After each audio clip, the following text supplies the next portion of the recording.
Hi, வாங்க நம்ம இன்றைக்கி மசாலா மோர் எப்படி செய்யுதுன்னு பார்க்கலாம். அதுக்கு ஒரு துண்டு இஞ்சி, ஒரு 2 பச்சை மிளகா, அப்புறம் கெட்டி தயிர், இதை எல்லாத்தையும் நல்லா ஒரு மிக்சியில் போட்டு நான் வந்து இந்த இதில் போட்டிருக்கேன், புல்லட் மிக்சியில் போட்டிருக்கேன். ஐஸ் வாட்டரு, ஐஸ் க்யூபும் போடலாம், பட் நான் ஐஸ் க்யூப் போடலாம். ஐஸ் வாட்டர் ஊற்றிக்கிட்டு நல்லா அதை வந்து நல்லா அடித்து எடுக்கணும். நல்லா மோரை வந்து நல்லா விட்டு அடிக்கணும். அதுக்கப்புறம் அது நல்லா நுரைச்சி வரும்.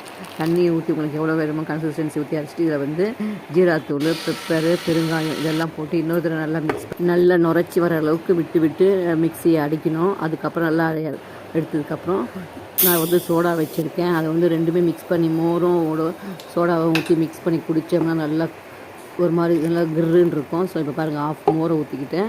மிச்சம் ஒரு ஆஃபுக்கு வந்து சோடாவை ஊற்றிக்கிட்டு அது மேலே வந்து புதினா தழை, இப்போ கொத்தமல்லி தழையெல்லாம் அதில் போட்டு ஃப்ரீசரில் வச்சு நம்ம குடித்த மாதிரினா இந்த வெயிலுக்கு நல்லாயிருக்கும், குளிர்ச்சியாக இருக்கும், உடம்புக்கும் நல்லது.